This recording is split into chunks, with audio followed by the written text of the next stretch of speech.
साफ सफाई ना करने वाली बहू। ओहो, ये साड़ी ज्यादा गंदी तो लग नहीं रही है और बदबू भी नहीं आ रही है। क्यों ना इसी को आज पहन लेती हूँ, वैसे भी कल ही निकाल कर पहनी थी मैंने। ऐसा कहकर प्रेमा वही साड़ी पहनकर रसोई में जाकर खाना बनाने लगती है। वो ज्यादा साफ सुथरी नहीं रहती थी। सिंक भी आधे से ज्यादा गंदे बर्तन पड़े हुए थे, जहाँ कॉकरोच और मक्खी भिनक रही थी। वहीं दूसरी ओर गैस के पास खाना बना रही थी। स्लेब भी गंदी पड़ी थी। ओफो, कितना भी नहा लो, रसोई में आकर गर्मी लगती ही है। उफ, ये पसीना। जैसे ही वो अपने माथे से पसीना पोंछकर छिड़कती है तो उसकी छींट सांस कौशल्या पर आती है, जिससे उसका मुंह बन जाता है। हाय हाय हाय हाय, नाच पीटी, ये बहू तूने क्या किया? तूने अभी पसीना पोंछा और इसी हाथ से तू खाना बना रही है। पागल हो गई है क्या बहू? हमें बीमार करेगी।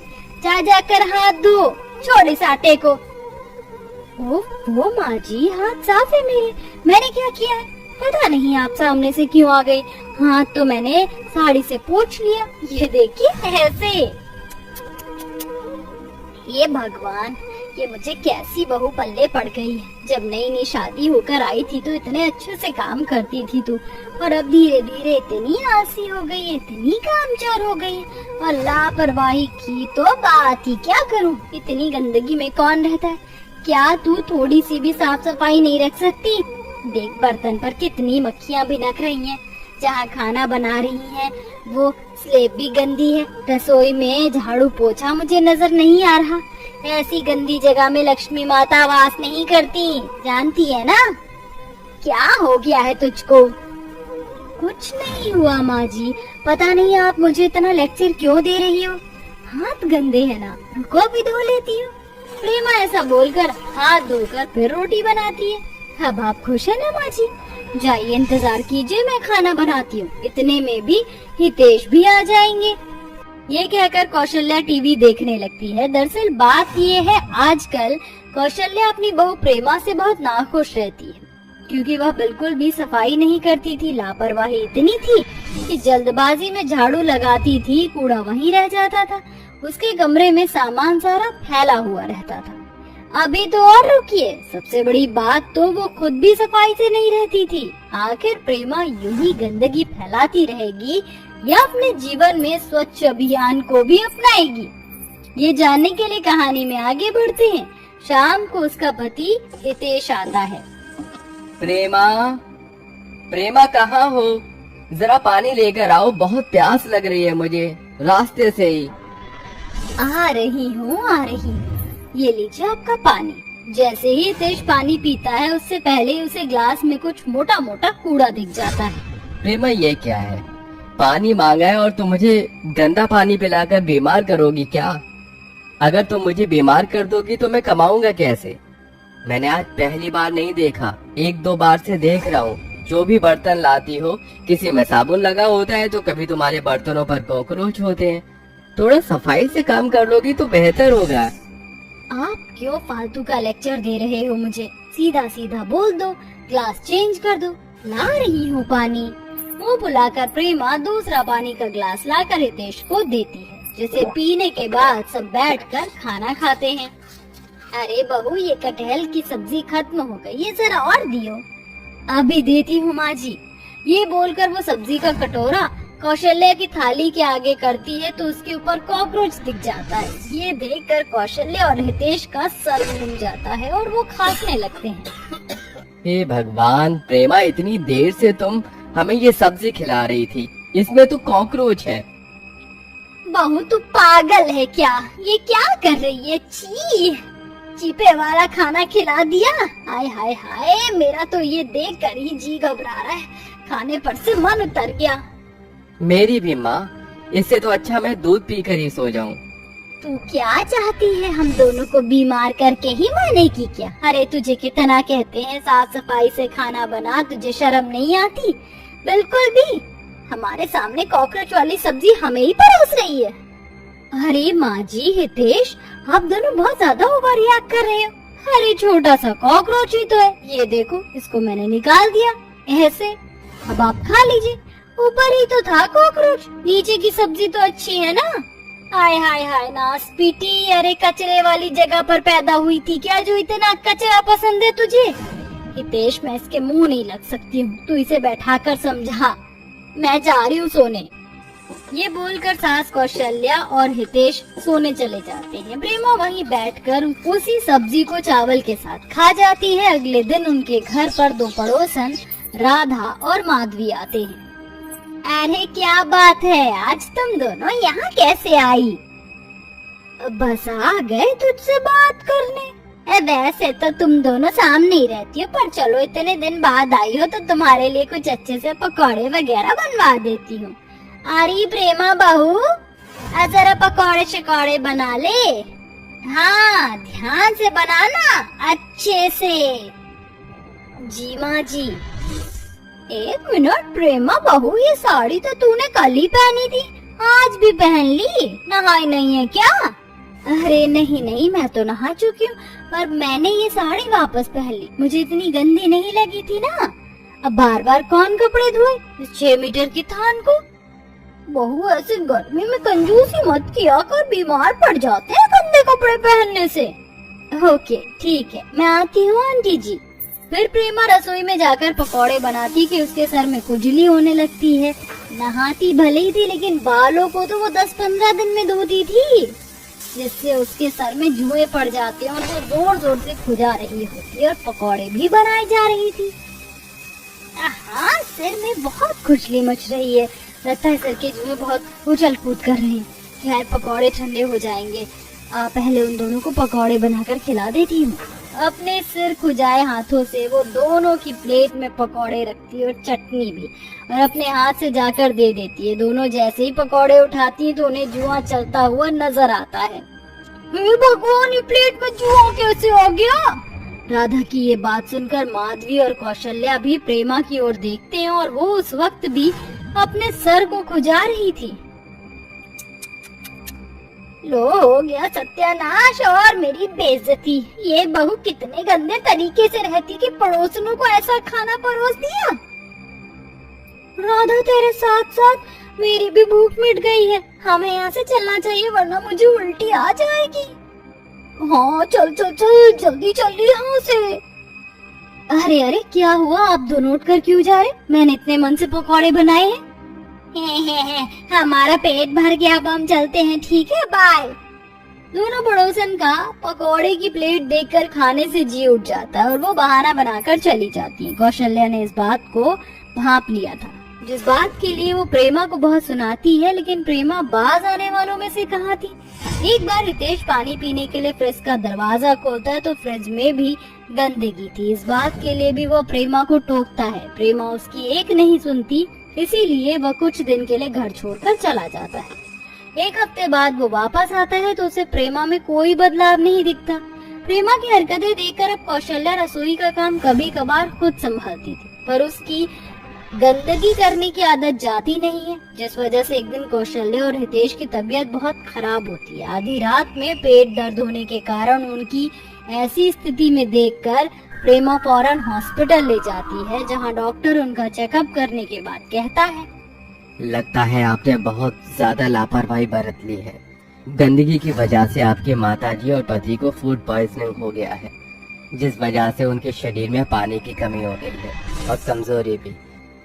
फिलहाल मैंने ये मेडिसिन दे दी है, आप इनका खास ख्याल रखिएगा और सफाई तो जरूरी है। डॉक्टर साहब, आप चिंता मत कीजिए, मैं उनका खास ख्याल रखूंगी। क्या मैं उन दोनों से मिल सकती हूँ? जी बिल्कुल। हितेश और अपनी सास को इतने नाजुक हालत में देखकर उसे अपनी गलती का पछतावा होता है। माँ जी, हितेश, आप दोनों का ऐसी हालत में देखकर ना बहुत बुरा लग रहा है मुझे। अब मैं कभी भी गंदगी नहीं करूंगी, मैं बहुत अच्छे से साफ सफाई करूंगी और खुद भी स्वच्छ तरीके से रहूंगी। काश बहू, तू ये बात पहले समझ जाती तो मैं और मेरा बेटा आधी रात को हॉस्पिटल में ना होते। मैंने तुझे बहुत समझाया था कि सफाई रख, लेकिन तू नहीं सुनी।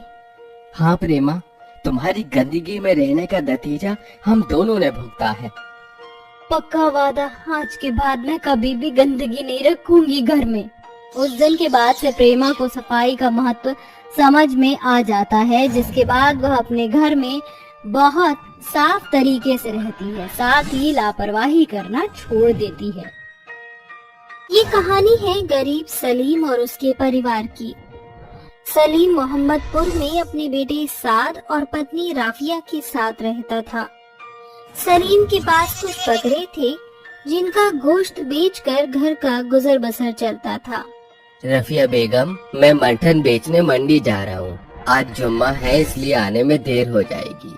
ये कहकर सलीम अपनी बकरियों को लेकर मंडी चला आता है। सलीम के पास आबिदा नाम की एक हष्ट पुष्ट बकरी थी जो बहुत ही तंदुरुस्त और फुर्तीली थी।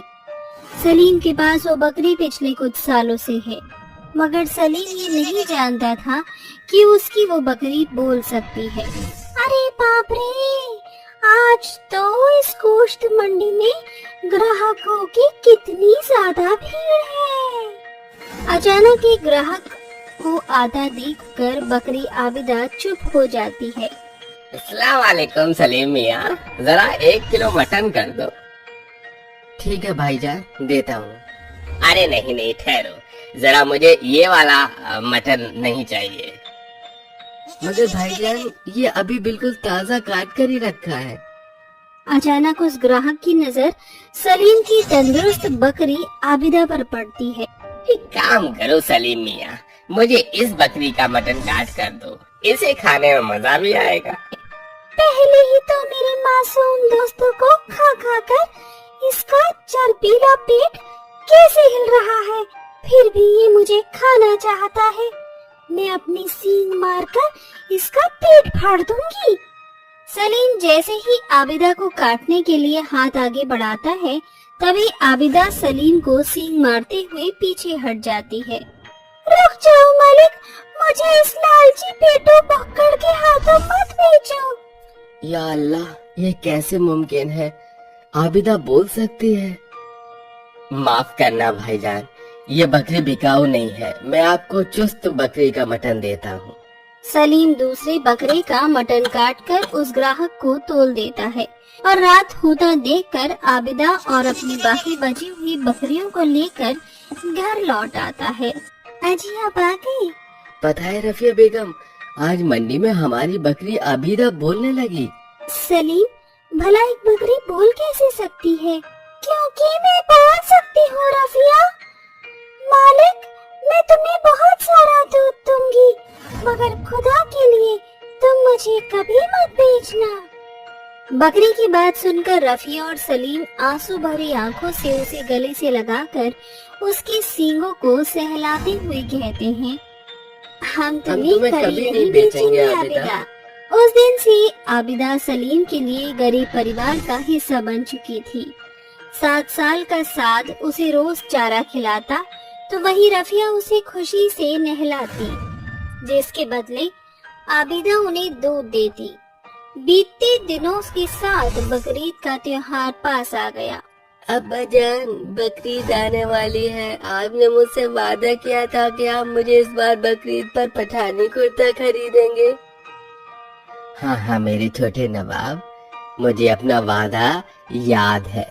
मैं और तुम्हारी अम्मी कल ही तुम्हें खरीदारी के लिए बाजार ले चलेंगे।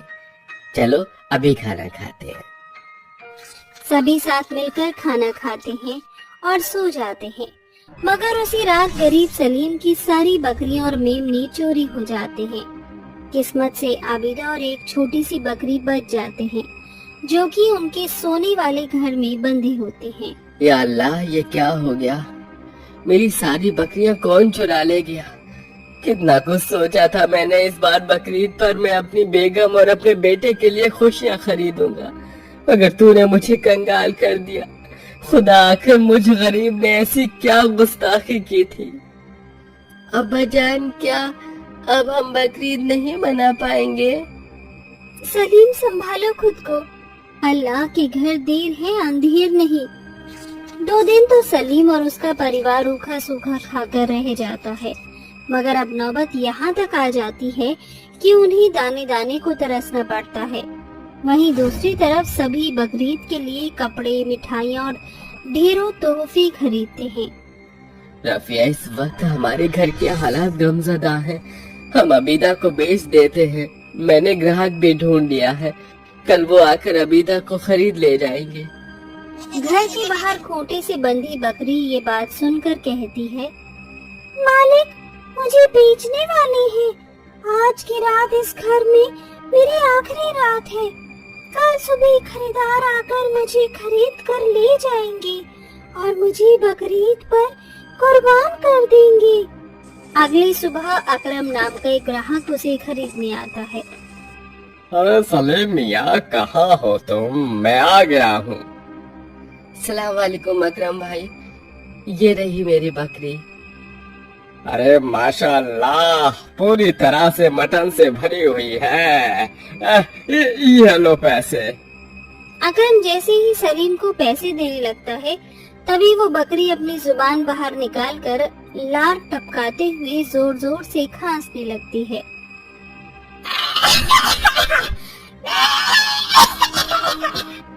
अरे सलीम मियाँ, तुम्हारी इस बकरी को खसरा तो नहीं है? मुझे इसका मिजाज देखकर कुछ ठीक नहीं लग रहा है।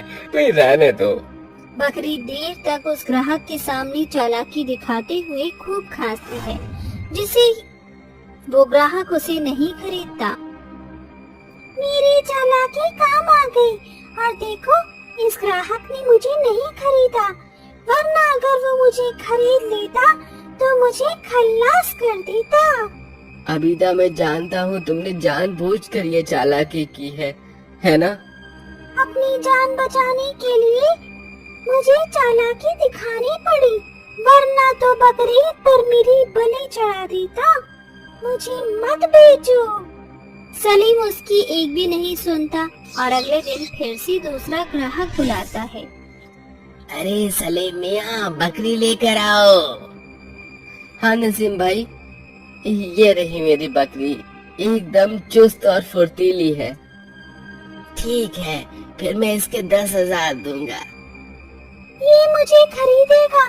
मैं इसे अपनी सींगों से मार मार कर इसका खून कर दूंगी, इससे पहले कि ये मेरा मटन बनाकर बकरीद के दिन मुझे खा जाए। मुझे नई चालाकी करनी होगी। ऐसा कहकर चालाक बकरी लंगड़ाने लगती है और चालाकी से सींग चलाने लगती है। हाय अल्लाह, ये बकरी तो बीमार लगती है। देखो तो कैसे लंगड़ा कर चल रही है, जैसे इसके पैरों को पोलियो मार गया हो। नहीं नहीं, मैं बकरीद पर एक बीमार बकरी की कुर्बानी नहीं करूँगा। खुदा हाफिज, मैं चलता हूँ। एक बार फिर चालाक बकरी अपनी चालाकी से उस ग्राहक को भी भगा देती है। बकरी की चालाकी को देखकर सलीम कई सारे और ग्राहकों को एक साथ इकट्ठे बुलाता है। सलीम, तुम मुझे मत बेचो, मैं कटना नहीं चाहती। मैं तो तुम्हें दूध भी देती हूँ, मुझे मत बेचो। चलो अबीदा, तुम्हारे खरीदार बाहर खड़े हैं। सलीम अपने बेटे साद का मुंह देखते हुए बेचारी बकरी को घसीटते हुए बाहर लाता है और सभी खरीदार उस बकरी की बोली लगाते हैं। तभी बकरी अपनी आखिरी चाल चलकर अपने पेट को जरूरत से ज्यादा फुला कर कहती है, ठहरो, मुझे खरीदने से पहले ये जान लो, मैं एक मायावी बकरी हूँ और मेरे अंदर शैतानी बकरियाँ पल रही हैं। जब तुम में से किसी ने भी बकरीद पर मेरी कुर्बानी की और मुझे खाया, तो वो अगले 2 मिनट के अंदर ही अल्लाह को प्यारा हो जाएगा। फैसला तुम्हारा है, मेरा मटन खाकर तुम्हें मरना है या फिर मुझे ना खरीद कर तुम्हें जीना है, या आज फिर जीने की तमन्ना है। नहीं नहीं, हमें जीना है सलीम मियाँ। तुम तो बड़े मक्कार निकले, अपनी शैतानी बकरी हमें बेच रहे हो। हम ये बकरी नहीं खरीदेंगे, चलो भाइयों। बकरी अपनी चालाकी से अपनी जान बचा लेती है और सब वहाँ से चले जाते हैं। तभी बकरी खुशी से उछलती हुई कहती है, सलीम, उन लोगों ने तो मेरी जान बख्श दी, अब तुम भी कह दो। जा सिमरन जा, जी ले अपनी जिंदगी। जिंदगी जीना बहुत आसान है, मगर जिंदगी देना बहुत मुश्किल है। सलीम, मुझे जीने दो। अपा जाने दीजिए, आबिदा को मत बेचिए। मुझे कुर्ता मिठाइयाँ कुछ भी नहीं चाहिए। आबिदा हमारे साथ रहेगी। हाँ साथ, अबीदा हमारे साथ रहेगी। उस शाम सलीम का गरीब परिवार अल्लाह से दुआएं करता है। अगली सुबह बकरीद के दिन जैसे ही वो जागते हैं तो उसकी सारी चोरी हुई बकरियां वापस वहां आ जाती हैं। जिसके बाद सलीम उनका गोश्त बेचकर बकरीद की कुर्बानी देकर अपने परिवार में बकरी ईद की खुशियां बांटता है और वहीं आबिदा भी उनकी खुशियों में शामिल होती है। ओहो, ये साड़ी ज्यादा गंदी तो लग नहीं रही है और बदबू भी नहीं आ रही है। क्यों ना इसी को आज पहन लेती हूँ, वैसे भी कल ही निकाल कर पहनी थी मैंने। ऐसा कहकर प्रेमा वही साड़ी पहनकर रसोई में जाकर खाना बनाने लगती है। वो ज्यादा साफ सुथरी नहीं रहती थी। सिंक भी आधे से ज्यादा गंदे बर्तन पड़े हुए थे जहाँ कॉकरोच और मक्खी भिनक रही थी। वहीं दूसरी ओर गैस के पास खाना बना रही थी। स्लेब भी गंदी पड़ी थी। ओह, कितना भी नहा लो, रसोई में आकर गर्मी लगती ही है। उफ, ये पसीना। जैसे ही वो अपने माथे से पसीना पोंछकर छिड़कती है तो उसकी छींट सांस कौशल्या पर आती है जिससे उसका मुंह बन जाता है। हाय हाय हाय हाय, नास पीटी, ये बहू तूने क्या किया? तूने अभी पसीना पोंछा और इसी हाथ से तू खाना बना रही है। पागल हो गई है क्या बहू? हमें बीमार करेगी। जा जाकर हाथ धो, छोड़ इस आटे को। वो माँ जी, हाथ साफ है मेरे। मैंने क्या किया है? पता नहीं आप सामने से क्यों आ गई। हाथ तो मैंने साड़ी से पोंछ लिया। ये देखिए ऐसे।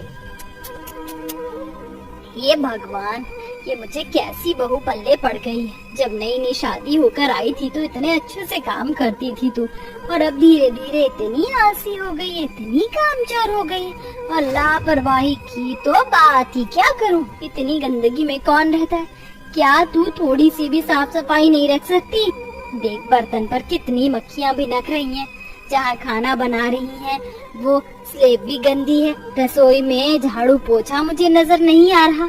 ऐसी गंदी जगह में लक्ष्मी माता वास नहीं करती, जानती है ना? क्या हो गया है तुझको? कुछ नहीं हुआ माँ जी, पता नहीं आप मुझे इतना लेक्चर क्यों दे रही हो। हाथ गंदे है ना, रुको भी धो लेती हो। प्रेमा ऐसा बोलकर हाथ धोकर फिर रोटी बनाती है। अब आप खुश है ना माँ जी? जाइए, इंतजार कीजिए, मैं खाना बनाती हूँ। इतने में भी हितेश भी आ जाएंगे। ये कहकर कौशल्या टीवी देखने लगती है। दरअसल बात ये है, आजकल कौशल्या अपनी बहू प्रेमा से बहुत नाखुश रहती है क्योंकि वह बिल्कुल भी सफाई नहीं करती थी। लापरवाही इतनी थी कि जल्दबाजी में झाड़ू लगाती थी, कूड़ा वहीं रह जाता था।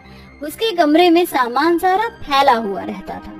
अभी तो और रुकिए, सबसे बड़ी बात तो वो खुद भी सफाई से नहीं रहती थी। आखिर प्रेमा यूं ही गंदगी फैलाती रहेगी या अपने जीवन में स्वच्छ अभियान को भी अपनाएगी? ये जानने के लिए कहानी में आगे बढ़ते हैं। शाम को उसका पति हितेश आता है। प्रेमा कहाँ हो? जरा पानी लेकर आओ, बहुत प्यास लग रही है मुझे रास्ते से ही। आ रही हूँ। ये लीजिए आपका पानी। जैसे ही हितेश पानी पीता है उससे पहले ही उसे ग्लास में कुछ मोटा मोटा कूड़ा दिख जाता है। प्रेमा, ये क्या है? पानी मांगा है और तुम मुझे गंदा पानी पिलाकर बीमार करोगी क्या?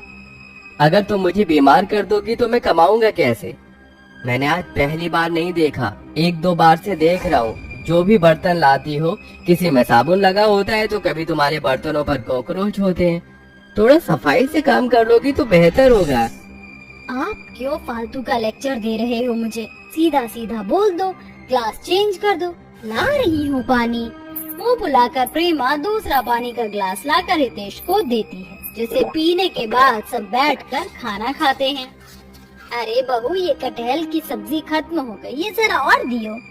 अभी देती हूँ माँ जी।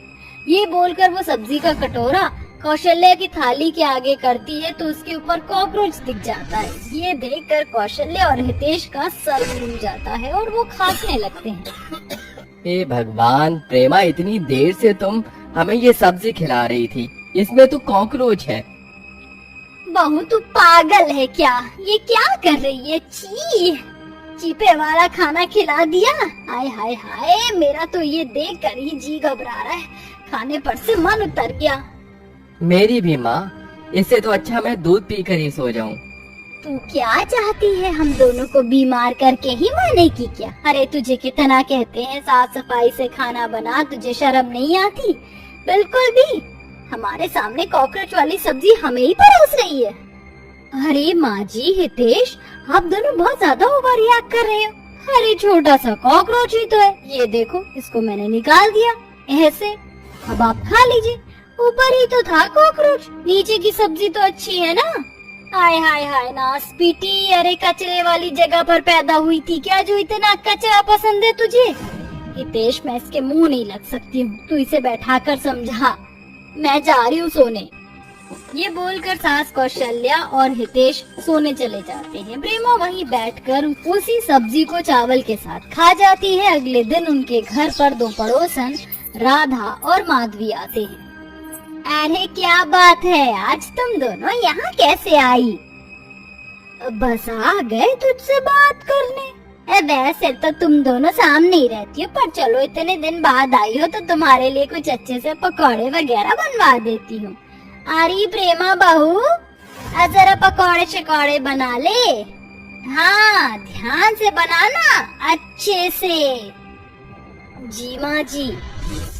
एक मिनट प्रेमा बहू, ये साड़ी तो तूने कल ही पहनी थी, आज भी पहन ली? नहाई नहीं है क्या? अरे नहीं नहीं, मैं तो नहा चुकी हूँ, पर मैंने ये साड़ी वापस पहन ली, मुझे इतनी गंदी नहीं लगी थी ना। अब बार बार कौन कपड़े धोए इस 6 मीटर की थान को? बहू, ऐसे गर्मी में कंजूसी मत किया कर, बीमार पड़ जाते हैं गंदे कपड़े पहनने से। ओके ठीक है, मैं आती हूँ आंटी जी। फिर प्रेमा रसोई में जाकर पकौड़े बनाती कि उसके सर में खुजली होने लगती है। नहाती भले ही थी, लेकिन बालों को तो वो 10-15 दिन में धोती थी, जिससे उसके सर में जुएं पड़ जाते हैं और वो जोर जोर से खुजा रही होती है और पकौड़े भी बनाई जा रही थी। हाँ, सिर में बहुत खुजली मच रही है, लगता है सिर के जुएं बहुत उछल कूद कर रहे हैं। खैर, पकौड़े ठंडे हो जाएंगे, पहले उन दोनों को पकौड़े बनाकर खिला देती हूँ। अपने सिर खुजाए हाथों से वो दोनों की प्लेट में पकौड़े रखती है और चटनी भी, और अपने हाथ से जाकर दे देती है। दोनों जैसे ही पकौड़े उठाती हैं तो उन्हें जुआ चलता हुआ नजर आता है। हे भगवान, ये प्लेट में जुआ कैसे आ गया? राधा की ये बात सुनकर माधवी और कौशल्या भी प्रेमा की ओर देखते हैं और वो उस वक्त भी अपने सर को खुजा रही थी। लो, हो गया सत्यानाश और मेरी बेइज्जती। ये बहू कितने गंदे तरीके से रहती कि पड़ोसनों को ऐसा खाना परोस दिया। राधा, तेरे साथ साथ मेरी भी भूख मिट गई है, हमें यहाँ से चलना चाहिए वरना मुझे उल्टी आ जाएगी। हाँ चल चल चल, जल्दी चल यहाँ से। अरे अरे, क्या हुआ? आप दोनों उठकर क्यों जा रहे? मैंने इतने मन से पकौड़े बनाए हैं। हमारा पेट भर गया, अब हम चलते हैं, ठीक है, बाय। दोनों पड़ोसन का पकौड़े की प्लेट देखकर खाने से जी उठ जाता है और वो बहाना बनाकर चली जाती है। कौशल्या ने इस बात को भांप लिया था, जिस बात के लिए वो प्रेमा को बहुत सुनाती है, लेकिन प्रेमा बाज आने वालों में से कहाँ थी। एक बार हितेश पानी पीने के लिए फ्रिज का दरवाजा खोलता है तो फ्रिज में भी गंदगी थी। इस बात के लिए भी वो प्रेमा को टोकता है। प्रेमा उसकी एक नहीं सुनती, इसीलिए वह कुछ दिन के लिए घर छोड़कर चला जाता है। एक हफ्ते बाद वो वापस आता है तो उसे प्रेमा में कोई बदलाव नहीं दिखता। प्रेमा की हरकतें देखकर अब कौशल्या रसोई का काम कभी कभार खुद संभालती थी, पर उसकी गंदगी करने की आदत जाती नहीं है, जिस वजह से एक दिन कौशल्या और हितेश की तबीयत बहुत खराब होती है। आधी रात में पेट दर्द होने के कारण उनकी ऐसी स्थिति में देखकर प्रेमा फौरन हॉस्पिटल ले जाती है, जहां डॉक्टर उनका चेकअप करने के बाद कहता है, लगता है आपने बहुत ज्यादा लापरवाही बरत ली है। गंदगी की वजह से आपके माताजी और पति को फूड पॉइजनिंग हो गया है, जिस वजह से उनके शरीर में पानी की कमी हो गई है और कमजोरी भी। फिलहाल मैंने ये मेडिसिन दे दी है, आप इनका खास ख्याल रखिएगा और सफाई तो जरूरी है। डॉक्टर साहब, आप चिंता मत कीजिए, मैं उनका खास ख्याल रखूंगी। क्या मैं उन दोनों से मिल सकती हूँ? जी बिल्कुल। हितेश और अपनी सास को इतने नाजुक हालत में देखकर उसे अपनी गलती का पछतावा होता है। माँ जी, हितेश, आप दोनों का ऐसी हालत में देखकर ना बहुत बुरा लग रहा है मुझे। अब मैं कभी भी गंदगी नहीं करूंगी, मैं बहुत अच्छे से साफ सफाई करूंगी और खुद भी स्वच्छ तरीके से रहूंगी। काश बहू तू ये बात पहले समझ जाती तो मैं और मेरा बेटा आधी रात को हॉस्पिटल में ना होते। मैंने तुझे बहुत समझाया था कि सफाई रख, लेकिन तू नहीं सुनी। हाँ प्रेमा, तुम्हारी गंदगी में रहने का नतीजा हम दोनों ने भुगता है। पक्का वादा, आज के बाद मैं कभी भी गंदगी नहीं रखूंगी घर में। उस दिन के बाद से प्रेमा को सफाई का महत्व समझ में आ जाता है, जिसके बाद वह अपने घर में बहुत साफ तरीके से रहती है, साथ ही लापरवाही करना छोड़ देती है। ये कहानी है गरीब सलीम और उसके परिवार की। सलीम मोहम्मदपुर में अपने बेटे साद और पत्नी राफिया के साथ रहता था। सलीम के पास कुछ बकरे थे जिनका गोश्त बेचकर घर का गुजर बसर चलता था। रफिया बेगम, मैं मटन बेचने मंडी जा रहा हूँ। आज जुम्मा है, इसलिए आने में देर हो जाएगी। ये कहकर सलीम अपनी बकरियों को लेकर मंडी चला आता है। सलीम के पास आबिदा नाम की एक हष्ट पुष्ट बकरी थी जो बहुत ही तंदुरुस्त और फुर्तीली थी। सलीम के पास वो बकरी पिछले कुछ सालों से है, मगर सलीम ये नहीं जानता था कि उसकी वो बकरी बोल सकती है। अरे बाप रे, आज तो इस गोश्त मंडी में ग्राहकों की कितनी ज्यादा भीड़ है। अचानक एक ग्राहक को आता देखकर बकरी आबिदा चुप हो जाती है। अस्सलाम वालेकुम सलीम मियाँ, जरा 1 किलो मटन कर दो। ठीक है भाईजान, देता हूँ। अरे नहीं नहीं, ठहरो जरा, मुझे ये वाला मटन नहीं चाहिए। मगर भाईजान, ये अभी बिल्कुल ताज़ा काट कर ही रखा है। अचानक उस ग्राहक की नजर सलीम की तंदुरुस्त बकरी आबिदा पर पड़ती है। एक काम करो सलीम मियाँ, मुझे इस बकरी का मटन काट कर दो, इसे खाने में मजा भी आएगा। पहले ही तो मेरे मासूम दोस्तों को खा खा कर इसका चर्बीला पेट कैसे हिल रहा है, फिर भी ये मुझे खाना चाहता है। मैं अपनी सींग मारकर इसका पेट फाड़ दूंगी। सलीम जैसे ही आबिदा को काटने के लिए हाथ आगे बढ़ाता है, तभी आबिदा सलीम को सींग मारते हुए पीछे हट जाती है।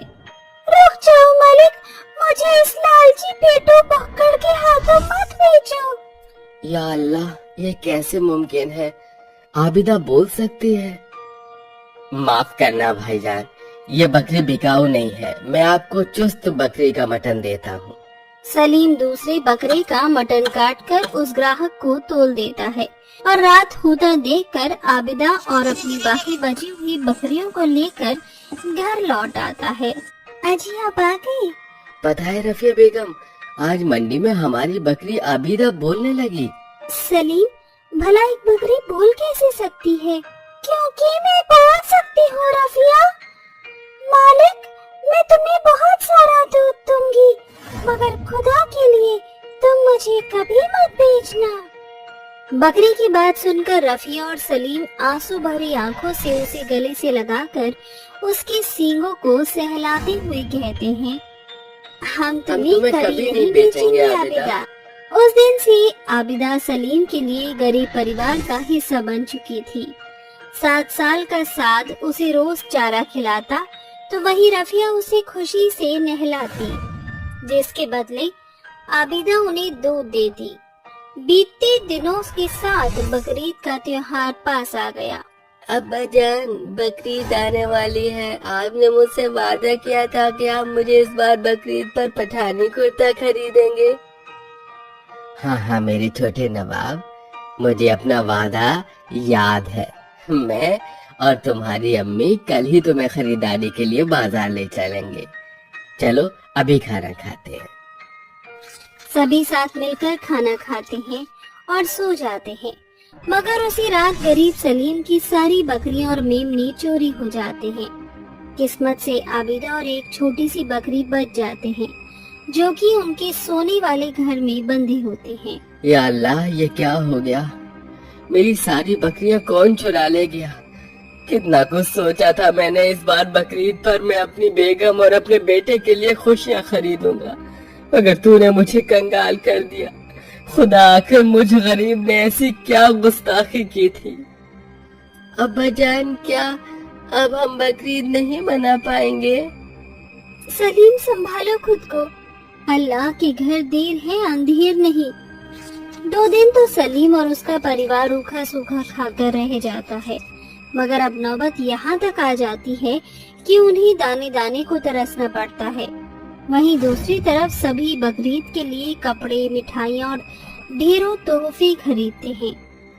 रफिया, इस वक्त हमारे घर के हालात गमज़दा हैं। हम अबीदा को बेच देते हैं। मैंने ग्राहक भी ढूंढ लिया है, कल वो आकर अबीदा को खरीद ले जाएंगे। घर के बाहर खूंटे से बंधी बकरी ये बात सुनकर कहती है, मालिक मुझे बेचने वाले हैं। आज की रात इस घर में मेरी आखिरी रात है। कल सुबह खरीदार आकर मुझे खरीद कर ले जाएंगे और मुझे बकरीद पर कुर्बान कर देंगे। अगली सुबह अकरम नाम का एक ग्राहक उसे खरीदने आता है। अरे सलीम मियाँ, कहाँ हो तुम? मैं आ गया हूँ। सलाम वालेकुम अकरम भाई, ये रही मेरी बकरी। अरे माशाल्लाह, पूरी तरह से मटन से भरी हुई है। ये लो पैसे।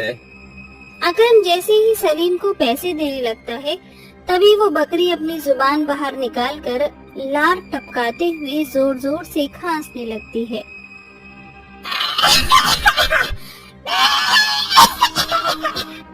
अरे सलीम मियाँ, तुम्हारी इस बकरी को खसरा तो नहीं है? मुझे इसका मिजाज देखकर कुछ ठीक नहीं लग रहा है। भाई रहने दो।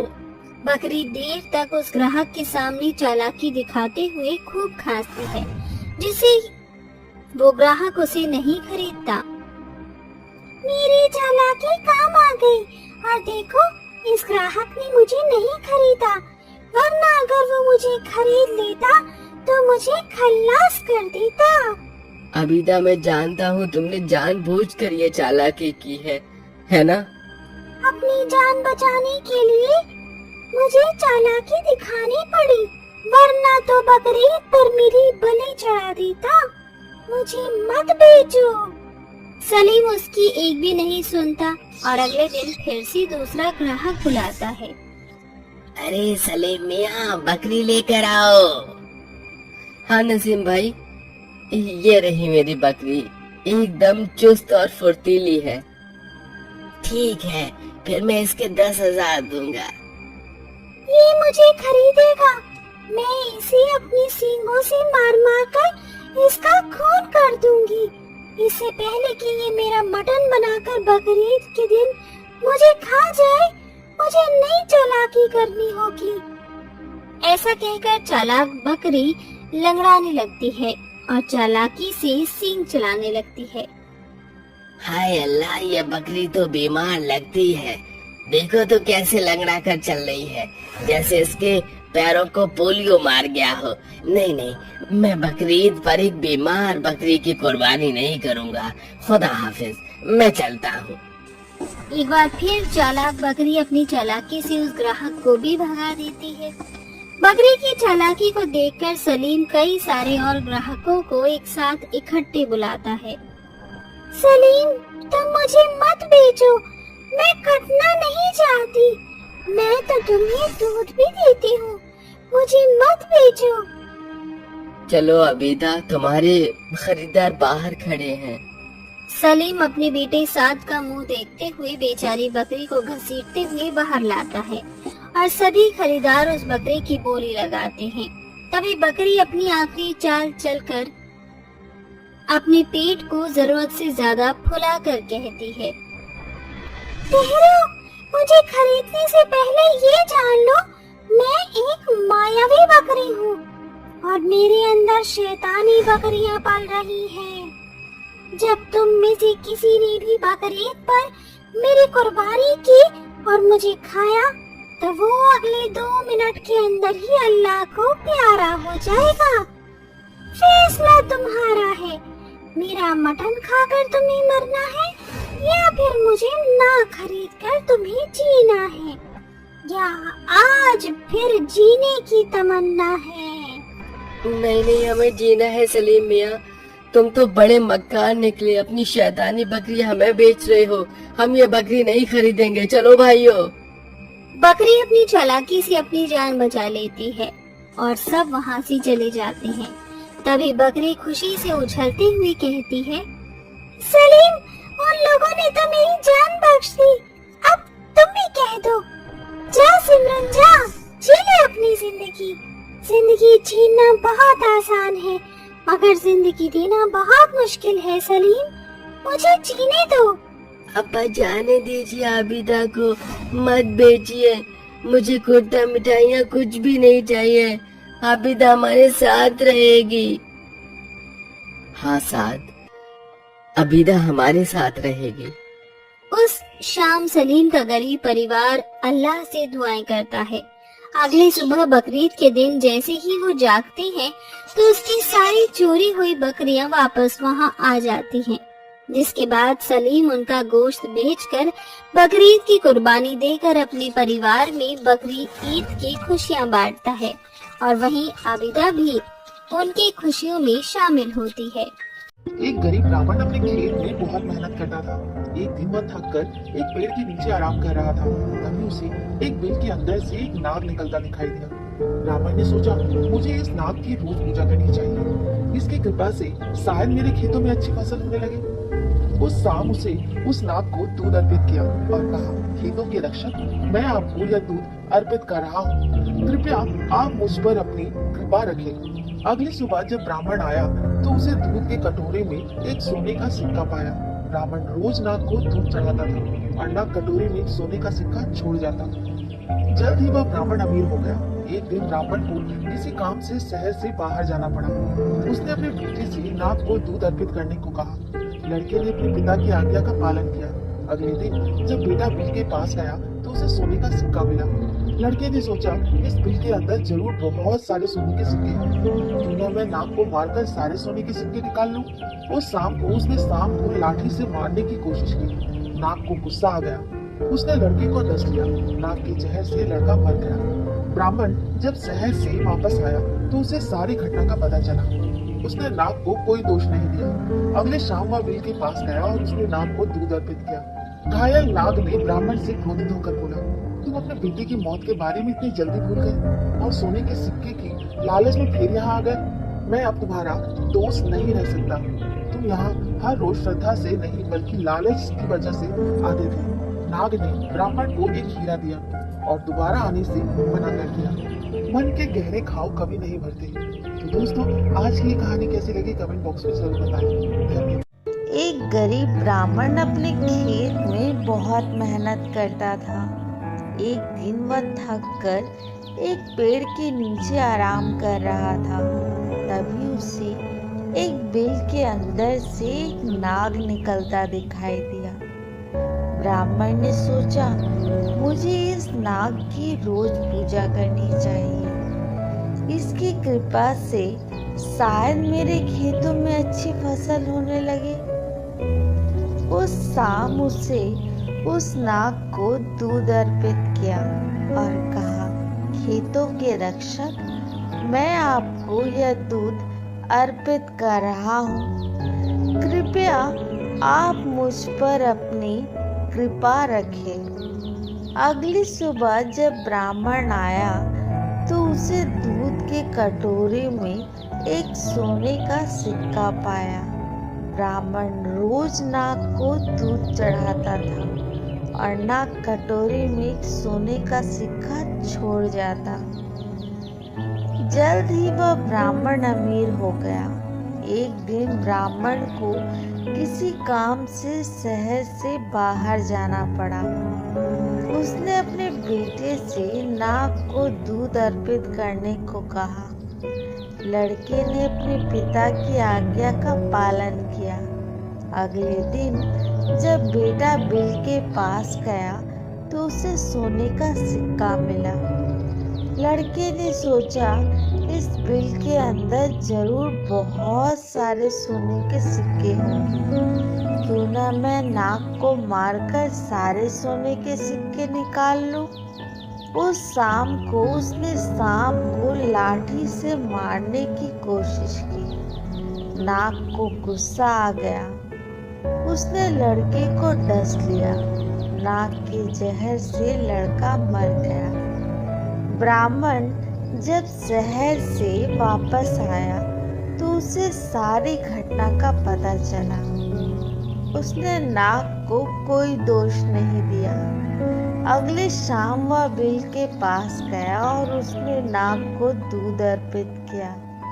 घायल नाग ने ब्राह्मण से क्रोधित होकर बोला, तुम अपने बेटे की मौत के बारे में इतनी जल्दी भूल गए और सोने के सिक्के की लालच में फिर यहाँ आ गए। मैं अब तुम्हारा दोस्त नहीं रह सकता। तुम यहाँ हर रोज श्रद्धा से नहीं बल्कि लालच की वजह से आते थे। नाग ने ब्राह्मण को एक हीरा दिया और दोबारा आने से मना कर दिया। मन के गहरे घाव कभी नहीं भरते। तो दोस्तों, आज की ये कहानी कैसी लगी कमेंट बॉक्स में जरूर बताएं। धन्यवाद।